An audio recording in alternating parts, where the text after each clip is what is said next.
Cease fire के बावजूद Israel ने मंगलवार को गजा में एयर स्ट्राइक किया और इस हमले में करीब अब तक 413 लोग मारे जा चुके हैं, जबकि सैकड़ों घायल हैं।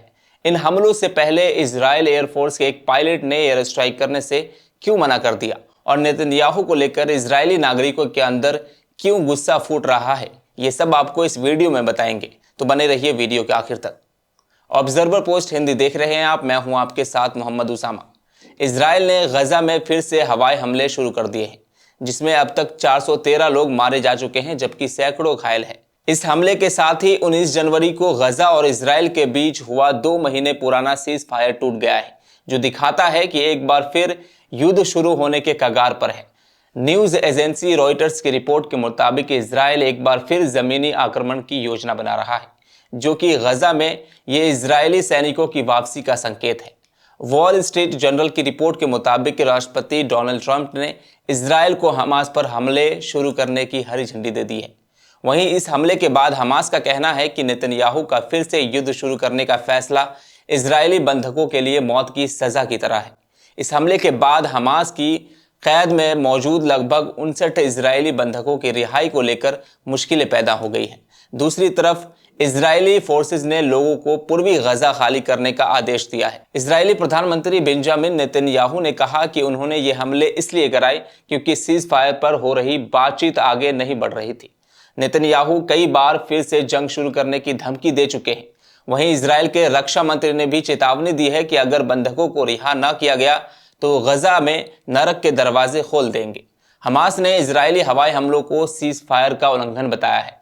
हमास ने धमकी दी है कि इस कदम से उसकी कैद में मौजूद इजरायली बंधकों की जान खतरे में आ गई है। हमास ने कहा है कि इजराइल ने बिना किसी उकसावे के हमले किए हैं।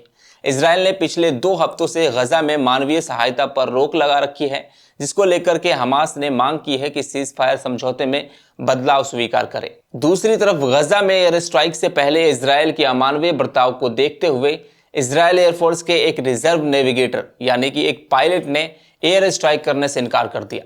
टाइम्स ऑफ इजराइल की रिपोर्ट के मुताबिक इजरायली वायुसेना के एक पायलट ने सोशल मीडिया पर सार्वजनिक रूप से घोषणा की कि वह गजा में नए सिरे से युद्ध के कारण रिजर्व ड्यूटी पर रिपोर्ट नहीं करेगा।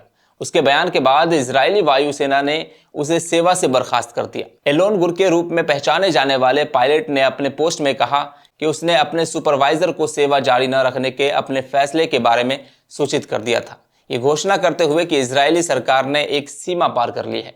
उन्होंने अपने नागरिक की सुरक्षा और भलाई पर राजनीतिक हितों को प्राथमिकता देने के लिए नेतृत्व की आलोचना की और कहा कि इंसान की जिंदगी की अहमियत को पूरी तरह से नजरअंदाज किया गया है। इसके जवाब में इजराइल डिफेंस फोर्स यानी कि IDF ने एक बयान जारी किया और पुष्टि की कि एयर क्रू सदस्य की रिजर्व सेवा को अस्थायी रूप से समाप्त कर दिया गया है। गजा में हमले के बाद प्रधानमंत्री बेंजामिन नेतन्याहू की राजनीतिक समस्याएं बढ़ती जा रही है।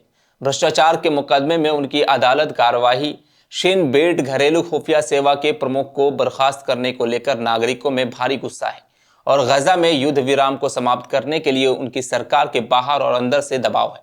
अल जजीरा में छपे खबरों के मुताबिक न्यूयॉर्क में पूर्व इजरायली राजदूत ने बताया कि नेतन्याहू द्वारा दिए गए आदेश में रात भर के हमले पूरी तरह से प्रधानमंत्री के लिए अस्तित्व की राजनीति के बारे में था, जिसका मकसद शिन बेट के प्रमुख की बर्खास्तगी से ध्यान हटाना था। उन्होंने कहा कि हमलों का कोई राजनीतिक उद्देश्य नहीं था। नेतन्याहू पर उनके विरोधियों द्वारा भी बार बार आरोप लगाया जा रहा है कि उन्होंने गजा पर इजराइल के युद्ध को अपने राजनीतिक मकसद के लिए लगातार हेरफेर किया है।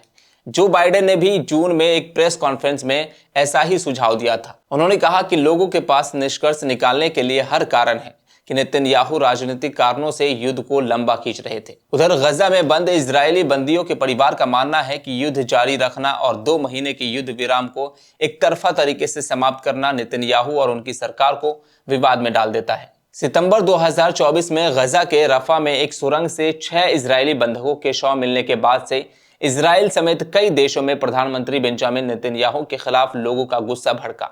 इजराइल के कई शहरों में पुलिस के साथ प्रदर्शनकारियों की झड़प भी देखने को मिली। बड़ी संख्या में लोग अपनी ही सरकार के खिलाफ विरोध प्रदर्शन करते दिखे और प्रदर्शन में लोग सरकार के खिलाफ नारेबाजी कर रहे थे। ये प्रदर्शन राजधानी तेल अवीव समेत 20 शहरों में फैला। लोगों के हाथों में बैनर भी दिखा। इन पर लिखा था, सरकार विश्व शांति के लिए खतरा है। लोगों ने सरकार के खिलाफ क्रिमिनल गवर्नमेंट और दी एंड ऑफ डेमोक्रेसी जैसे नारे लगाए। ऐसे में प्रधानमंत्री नेतन्याहू ने मृतकों के परिवार से माफी भी मांगी थी। प्रधानमंत्री बेंजामिन नेतन्याहू ने यरूशलेम में एक प्रेस कॉन्फ्रेंस के दौरान कहा कि हम समझौते के करीब थे, लेकिन कामयाब नहीं हो पाए। उन्होंने कहा कि मैंने मृतक बंधकों के परिवार से कहा और आज फिर से दोहराता हूं, मैं आपसे माफी मांगना चाहता हूं।